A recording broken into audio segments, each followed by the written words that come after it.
Hello dear Scorpio, welcome to my channel. मेरे channel पर आपका स्वागत है। अगर आपकी राशि स्कॉर्पियो यानी कि वृश्चिक है, सन मून या राइजिंग, ये रीडिंग आपके लिए है। ये हमारे अक्टूबर के लास्ट वीक की रीडिंग होने वाली है। ये लास्ट करेगी अक्टूबर 27 से नवंबर 2 तक। So happy birthday, this is the Scorpio season. Let's see कि लव एंड करियर में आपके क्या कार्ड्स आएंगे। ये वीक आपके लिए कैसा रहेगा आपकी पर्सनल लाइफ में एंड प्रोफेशनल लाइफ में। अगर आपके मन में कोई सवाल है तो आप उसको जल्दी से सोच लीजिए, फिर ये रीडिंग देखिए तो आपको उसका जवाब ज़रूर मिलेगा। ओके, फोकस आपका मैं देख रही हूँ पैसे पे है, सेविंग्स पे है, इन्वेस्टमेंट पे है। तो इस वीक हो सकता है आप सेविंग की प्लानिंग कर रहे हों या कुछ बातें कर रहे हों या कोई बहुत बड़ा चेंज अपनी लाइफ में सोच रहे हों। So let me clarify. आपके करियर में कार्ड्स आए हैं 10 of moons and 9 of suns. And आपके पर्सनल लाइफ में कार्ड आए हैं initiate and page. All right. मुझे ऐसा दिख रहा है जैसे आप पे इस वीक किसी तरीके का अटैक होगा। हो सकता है आपकी कंपनी आपको निकलने को बोल दे या बोल दे कि आपका प्रमोशन हमने रोक लिया है, या आपकी पेमेंट डिले हो गई है, आपकी सैलरी डिले हो गई है, या प्रॉफिट्स रुक गए हैं, या लोन अटक गया है। ऐसी कोई सिचुएशन आप यहाँ पे फेस कर सकते हो। नाउ जब ऐसा अटैक आप पे इस वीक होगा, ऑब्वियसली आपको अपने आप को डिफेंड करना पड़ेगा। एक नहीं, सारे लोग आपके अगेंस्ट हो सकते हैं, किसी डिसीजन के आपके अगेंस्ट हो सकते हैं। आपको ब्रेक लेना पड़ेगा। यानी कि इंस्टेड कि आप उन लोगों से आर्ग्यूमेंट करो, इंस्टेड कि आप उन लोगों के साथ फाइट करो, आपको एक ब्रेक लेनी है इस सिचुएशन से। यानी कि अगर ऑफिस में हो छुट्टी ले सकते हो, काम में हो छुट्टी ले सकते हो, ब्रेक लेके कहीं जा सकते हो, अपना दिमाग ठंडा करना है, नेचर में टाइम स्पेंड करना, माउंटेन्स में जाना 1-2 दिन के लिए, तो वो करना आपके लिए बहुत अच्छा होगा। उससे क्या होगा, कोई एक जो प्रॉब्लम है जिसमें आप बहुत शायद लंबे समय से अटके हुए हो, उसका सल्यूशन आपको ज़रूर मिलेगा। यानी कि जो आपको रास्ते नहीं दिख रहे फ्यूचर में कि अब मैं अटक गया हूँ, मैं क्या करूँ, अब मैं किसके पास जाऊँ, मैं कहाँ से हाथ पैर मारूँ, राइट? या अब मुझे फ्यूचर में क्या करना चाहिए, कौन सा डिसीजन मेरे बिजनेस के लिए अच्छा है। ऐसी अगर आपकी सोच है, ऐसी अगर आपकी सिचुएशन है करंटली, तो ब्रेक लेना आपके लिए बहुत अच्छा रहेगा। वो सीनरी का चेंज आपको एक फ्रेश पर्सपेक्टिव देगा जो आपको डिसीजन लेने में मदद करेगा। तो अगर आपको अभी ऐसा लग रहा है मेरे सारे रास्ते बंद हो गए हैं, मुझे कहीं नहीं जाने का समझ में आ रहा, तो ये एक शॉर्ट ब्रेक ही क्यों ना हो, ये आपके दिमाग खोल देगा, आपको रास्ते दिखा देगा। और जो सिचुएशन आप या जो सोल्यूशन आप अभी नहीं देख पा रहे, उस जिसे कहते हैं ना नेगेटिविटी में रहकर, वो आपको सोल्यूशंस इजीली मिल जाएंगे। मुझे ये भी लग रहा है कि इस वक्त आपको रीअसेस करने की ज़रूरत है अपनी सिचुएशन को। आप किसी पाथ पे चले हो जो शायद आपके लिए ठीक नहीं है, आप जो डिसीजन ले रहे हो वो शायद आपके लिए ठीक नहीं है, राइट? जो आप सोल्यूशन सोच रहे हो वो शायद आपके लिए ठीक नहीं है। तो आपको कुछ चीज़ें रीअसेस करनी है, फिर से देखनी है, फिर से उन्हीं चीज़ों को दोबारा से पढ़ना है और देखना है कि इसमें से मैं क्या गलत कर रही हूँ और क्या चेंज कर रही हूँ। फोकस आपका इसीलिए शायद सेविंग्स, फ्यूचर और चिल्ड्रन सॉरी के लिए लेगेसी छोड़ना, बच्चों के लिए लेगेसी छोड़ना, फैमिली की प्रोटेक्शन, सेफ्टी, सिक्योरिटी, ये सारी चीज़ें आपके दिमाग में घूम रही होंगी, राइट? तो ये तभी पॉसिबल हो पाएगा जब आप अपने आप को इस नेगेटिव फाइट वाली सिचुएशन से बाहर निकालेंगे।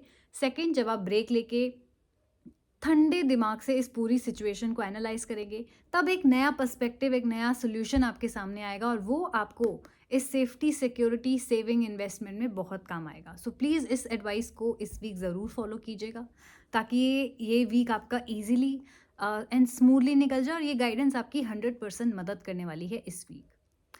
लेट्स सी कि अब आपके पर्सनल लाइफ में, लव लाइफ में क्या हो रहा है। इनिशिएट एंड पेज यहाँ मुझे बताते हैं कि आपको कोई चीज़ पहल करनी है। जैसे कि अगर आपको कोई रिलेशनशिप बनाना है किसी के साथ, तो आपको पैचअप करना पड़ेगा, आपको पहल करनी पड़ेगी, उनको मैसेज या कॉल करना पड़ेगा। अगर आपका कोई क्रश है तो आपको उनको प्रपोजल देना पड़ेगा, राइट? कोई चीज़ है जहाँ पर आपको लीड लेनी है, यानी कि आपको पहल करनी है, आपको इनिशिएट करना है। मैं ये भी देख रही हूँ कि हो सकता है ये आपके लिए सोशल वीक हो, यानी कि या तो आप अपने घर किसी गेस्ट को बुला रहे हो, फ्रेंड्स को बुला रहे हो, या आपको इनविटेशन ऑफर्स भी आए शादी के, बर्थडे पार्टीज़ के, invitations to attend social events या फंक्शंस भी आपको आ सकते हैं। मैं ये भी देख रही हूँ जो आपके पार्टनर हैं, जिनसे आप डील कर रहे हो, वो हो सकता है इस वीक अपने काम पे ज़्यादा फोकस्ड हो। तो अगर आपको लग रहा है कि मैम बताइए कि क्या सिचुएशन है, क्या मेरे पार्टनर का थर्ड पार्टी सिचुएशन है, कोई लव अफेयर चल रहा है, क्योंकि सडनली उन्होंने वो कुछ इंटरेस्ट नहीं दिखा रहे हैं या रिस्पॉन्स अच्छे से नहीं दे रहे हैं या फ्यूचर की बातें नहीं कर रहे, तो पेज एनर्जी आई है उनकी एनर्जी में, विच मीन्स कि थोड़ा सा स्लो मूविंग एनर्जी है आपके पार्टनर की।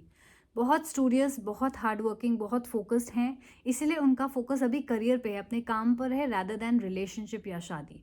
तो अगर आप चाहते हैं कि ये रिलेशनशिप जल्दी से आगे बढ़े या जल्दी से नेक्स्ट स्टेप ले, तो आपको ये बात उनको बोलनी पड़ेगी कि मैं नेक्स्ट स्टेप लेना चाहती हूँ, राइट? वो खुद से नहीं करेंगे क्योंकि उनका फोकस ही इस वक्त कुछ और है। So you will have to initiate अगर आप चाहते हैं जल्दी जल्दी आगे बढ़ना इस रिलेशनशिप में। अगर आपने इन पे छोड़ दिया तो चीज़ें स्लो ही रहेंगी और शायद बहुत लंबे समय तक टल जाएं। So please take the initiative. ज़रूरी नहीं है कि मेल हो तो इसलिए नहीं कर सकते, फीमेल हो तो इसलिए नहीं कर सकते। आपका रिलेशनशिप है, आप चाहते हो कि वो नेक्स्ट स्टेप ले। आप चाहते हो कि अगर for example if you are already married, you want a kid, अगर आप ऑलरेडी रिलेशनशिप में हो, you want to get married, या अगर आप सिंगल हो, कोई पसंद है, आप उनसे बात करना चाहते हो, जो भी आपकी सिचुएशन है, रिलेशनशिप है या मैरिज है, आपको अनफॉर्चुनेटली या फॉर्चुनेटली पहल करनी होगी क्योंकि आपके पार्टनर थोड़े से स्लो मूविंग एनर्जी में रहेंगे इस वीक। ऑलराइट, सो ये आपकी गाइडेंस आई है, आपके मैसेजेस आए हैं, आई होप आप उनको फॉलो करें। एंड येस, अगर आपने इस रीडिंग के साथ रेजोनेट किया, अगर आपको लगता है येस ये रीडिंग एग्जैक्टली मेरे लिए ही है, मेरी लाइफ में एग्जैक्टली ऐसा ही हो रहा है, then please do like, share and subscribe my channel. And इस पॉजिटिव रीडिंग को क्लेम करने के लिए कमेंट कीजिएगा, I claim this reading, I manifest this reading, ताकि ये जो गाइडेंस है आप जल्दी से इसको अपने पास बुला सकें। एंड येस, ये एक जनरल रीडिंग थी सन मून राइजिंग स्कॉर्पियो के लिए, यानी कि वृश्चिक राशि। अगर आपके मन में कोई स्पेसिफिक सवाल रह गए हैं, आप अपने लिए एक पर्सनल रीडिंग बुक कराना चाहते हैं, तो मैं पर्सनल रीडिंग्स भी लेती हूँ। आपको मेरी पर्सनल ईमेल आईडी पे ईमेल करना होगा, जो कि है astha.sharma842@gmail.com। नहीं तो आप डायरेक्टली मेरे इंस्टाग्राम हैंडल पे, जो कि है the Moksha tarot by Aastha Sharma, follow करके डीएम कीजिएगा। Now remember, the Moksha tarot बहुत सारे खुल गए हैं channels, right? A lot of people are copying the name. तो आस्था शर्मा मेरा नाम ज़रूर चेक करके ही बुकिंग कराइएगा। डिस्क्रिप्शन बॉक्स में आप सारी चीज़ें, मेरी बायो में भी सारी चीज़ें चेक कर सकते हैं, जो नंबर ऑफ सर्विसेज मेरे चैनल पर अवेलेबल हैं। No contact reading, love reading, career packages, single packages, love packages, right? और स्पिरिचुअल काउंसलिंग सेशंस भी। सो चेकआउट करिए एंड जो आपको सूट करे आप वो रीडिंग बुक कराइए। All the very best, take care and bye bye.